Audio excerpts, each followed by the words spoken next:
One of my neighbours the other day, this is how, what do you know, you've reached a level of local fame. Okay.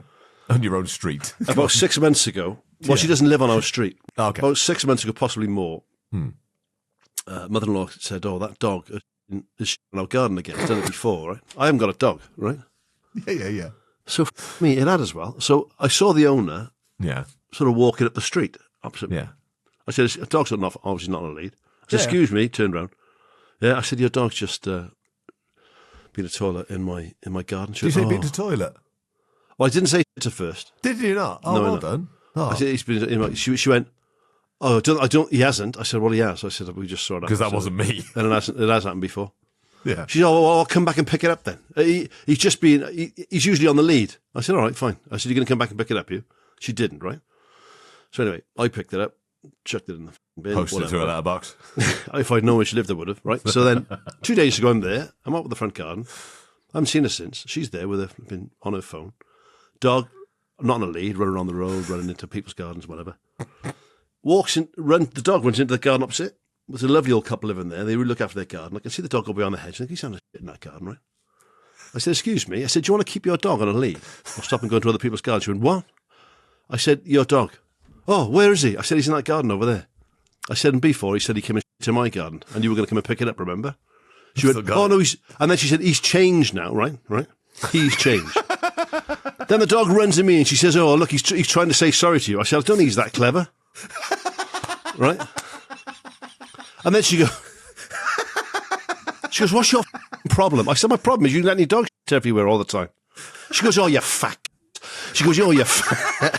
You're supposed to be a comedian now and you're not very funny. I said, all right, that's fine, but can you pick your dog up? With yourself. That's so for you fag. Yeah. I said, that's fine, but can you pick your dog up? Fuck off, you fat prick. I said, yeah, okay. Can you pick the dog up, please?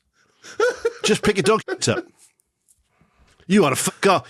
You're a comedian. You're not making me laugh. Oh, God. This is what I got put up with. So, because he's obviously seen me on telly since the last time and now thinks, oh, that's that fat who's got a problem with my dog in his garden.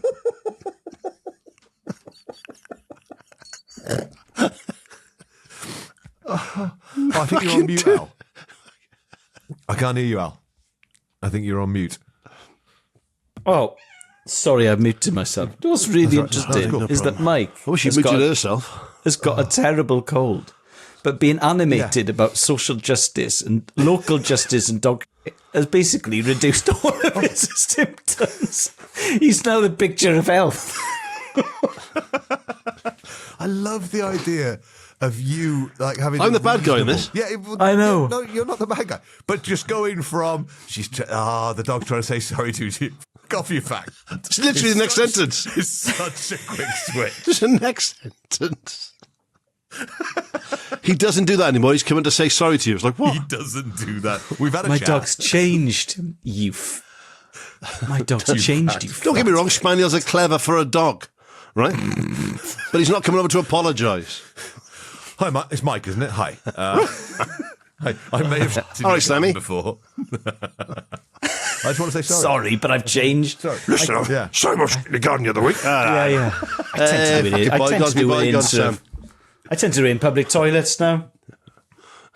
But I didn't know you were on telly. I wouldn't have in your garden if I'd have known you were on telly. One of the lads down Sorry about me. Sorry about the owner calling you fat. That's all right, mate. No problem. That's fine. She's not angry. You fat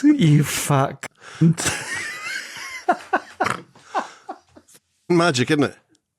It's one of the best. So at least I'm known locally by some people. Not necessarily as Get over that. She knows I'm a comedian, at least. Oh yeah, that's good. Yeah. And she didn't critique any of your work either. Well, she tells you not making me laugh. You're not making me laugh. Yeah. At the time, that's because most of my material is not about. Can you please pick your shit up? There's a way of working it in. Don't pretend. She's in the next. She's in the next stand-up show. Don't you worry. It's not half written. Does she? She's going straight in. Does she live nearby, Mike? She must do because she had slippers on, so she can't have gone far. Well, but her swearing game is blue bang on, I would say. Also, talk about 0 to 60 escalation. I like that. Amazing acceleration. I like that in people. When you think you're having a reasonable conversation and then just goes, oh, why don't you f*** off then? And you're like, oh, okay, cool. All right, good. This is like if Elis had taken your chicken burger without asking, and he said, mate, can you ask next time? Yeah. All right, you beady cunt. Oh, no, you're the one in the wrong. I'm being reasonable. And then got his cat to apologise. God.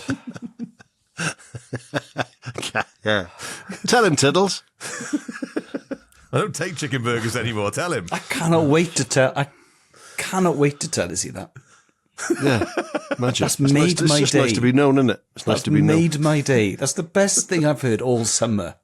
It is. That's made. I agree That's with made you. my year, I'd say. Politely asking a woman to pick up her own dog. Her own dog that I picked up. To not being a funny comedian.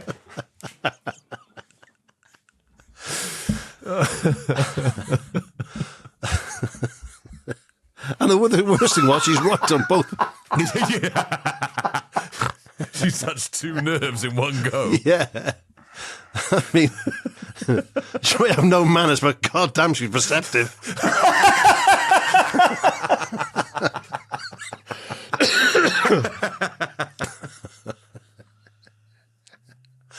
I feel better now. You shook the dog by the hand and went on your way. Yeah, fair play. She's got me there. You should have said, you know what, you're so perceptive. Your dog can gun whenever he likes. He's such a clever boy and you're so astute. Yeah. Carry on. Anyway. Oh my God. I often, if something tickles me, I will often watch it more than once. This has tickled me so much, I've sent it to multiple people. I've been on holiday in France. Obviously, you know, you're with the kids, you're looking after the kids. So I was finding excuses. I was going to the toilet just to watch it again when I should really have been on the beach playing with my children. Telling Izzy I had tummy trouble, whereas in reality I just wanted to watch this clip again and I'd been told off if I'd been on my phone. This is big Jim Colley going to visit a friend. Big Jim Colley says he doesn't like to eat on an empty stomach, so you'll find no cornflakes on his table. He starts the day as he means to continue, with a wee dram. He lives alone in a tin-roofed bothy in the foothills of the Cairngorms. It's always like this before he makes one of his famous visits to Braemar. That town's over 60 miles away by road, but Jim knows a shortcut, the Larrig Grue, the highest pass in the highest mountain range in Britain. This way, it's only 22 miles to Braemar. He's got his own secret weapon. The Larrig Flyer. That's what the locals have christened Jim's old bone shaker. This time he's off to visit Annie MacDougall, the widow of an old mate who died 3 years ago. You could say he only goes when the spirit moves him. And talking about spirit... Not much more than 3/4 of a bottle on the outward journey, and the same again on the return journey. The first one, you don't get the taste of it, but you get the taste of the third pint, and then you're set. finally arrives at Annie's door.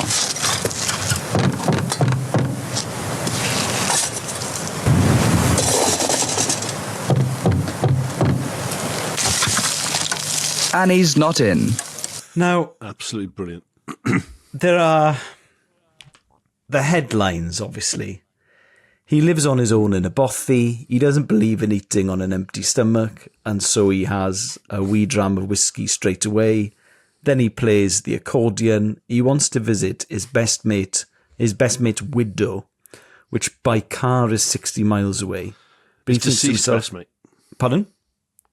His deceased best mate. Yeah, his Oh, yeah, deceased widow, best of course, mate's that makes widow, sense. yeah. Yeah. I mean, that would make sense. Yeah, So he thinks to himself, that already. do you know There's what? a word that covers I it. wasn't listening. Yeah. All right, you specky. Come on, just say I it. haven't got my specs on. No, it's So you think- Ellis. Oh, right. So He you've got thinks it to on. himself- Oh, it looks like he has because Just of call the him a glare off the cunt. window.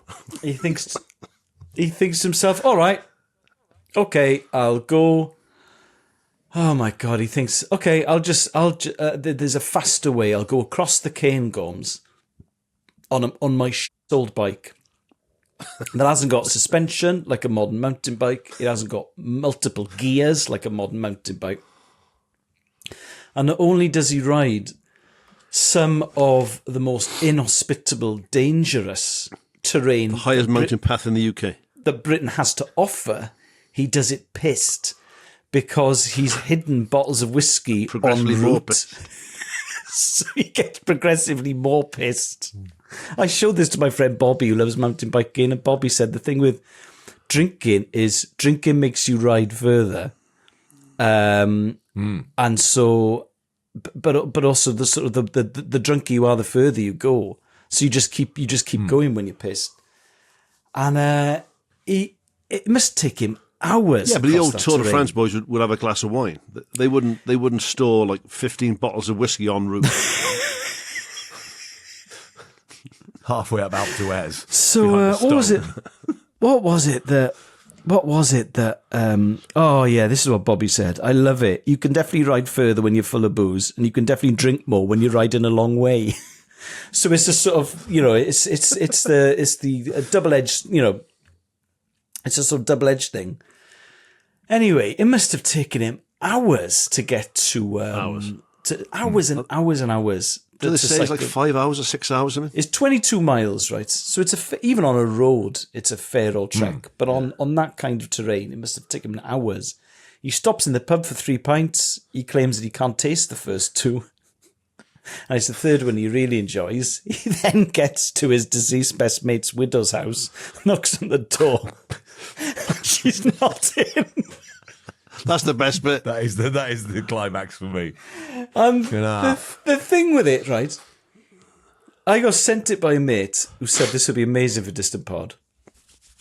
And I watched it, and I was really impressed at how far he was cycling, and the train he was cycling on, and the fact he could do it drunk. And it's the first rap on the door. No one answers. And I thought it would be hilarious if she wasn't in. Yeah, I thought the same thing. Jim's friend is not in. And then he just gets on his bike and cycles back. Yeah, that's the best. He doesn't It's wait. gonna be He another knocks, 5-6 hours he knocks on the door twice. in the dark. I mean, she might be on the toilet. check round the back. Or in the I'd bath. have knocked a neighbour. You haven't seen Doreen, have you? Yeah. Oh, my God. It's just... But also, like, from my limited experience riding a bike as a kid, Yes. riding a bike uphill on grass is a pain in the ass anyway. Yeah. Oh, yeah, God. yeah. But an old bone shaker bike Yes. uphill on grass A nightmare. and wet rocks in the dark at altitude, Yeah. Drunk. Yeah. in a suit, pissed, In a suit. Pissed. on the way back in the pitch black, and not like when the street lights are on. No, no. Oh, yeah, You're yeah. like Cairngorm. Yeah. Yeah, You won't be able to see a hand in front of your face. You're hoping for a full moon on the way home. Best case scenario, the moon Yeah. is lighting your way back. What a maniac. People like that don't exist anymore, do they? No. There was a bit of that sort of post-war thing where people would just... I was reading the Brian Blessed book, and there was a boxer that he really liked when he was a little kid. And he just gets on a bike and rides like 30 miles as like a 9-year-old to go and watch this bloke train. Yeah, And yeah. he knew he was training at some pub in somewhere. People So he were just took off. People And were they put like a sandwich in a. It's like those two frozen. Irish boys. Stop. Yeah. Oh, the ones who got on the plane. Oh, it's like those who got on the plane and ended up in New York. A friend of mine, she, her brother he was a stowaway on a ferry with his bike, and he cycled to the south of France, and he was about 15. It's mad, isn't it? But this big Jim Colley. And Jim's got to be in his 70s. He's probably younger than he looks. He looks about 150, but he's probably in his 70s. There's a very interesting comment that says, I've done some digging and he lived until he was 90. Because apart from the drinking booze, it's not an unhealthy lifestyle he's got. Well, even the drinking booze is not bad for you. Well, I don't think if you have a drink every day, it won't hurt you. You don't think? No, not. He doesn't drink in moderation on these bike rides. But if you're It having doesn't look like it, no. if you're having a tot of whiskey every day, that's absolutely fine. That's good for you, Henry. Is it? Yeah, Okay. but not like a bottle every day. But a little Right. bit of whiskey every day is fine. Is it? Okay. He does look like the sort of bloke who eats a lot of frozen food. You know, he's not out tucking to Asda's pizzas, is he? I mean, he lives in a fucking bothy. I've been in a bothy. That was the thing. He wouldn't have eaten any processed food. He'd have been moving He'd have been moving all the time, which is good for you, because being sedentary is a killer. He was doing getting blanked mammoth. by widows on a regular basis.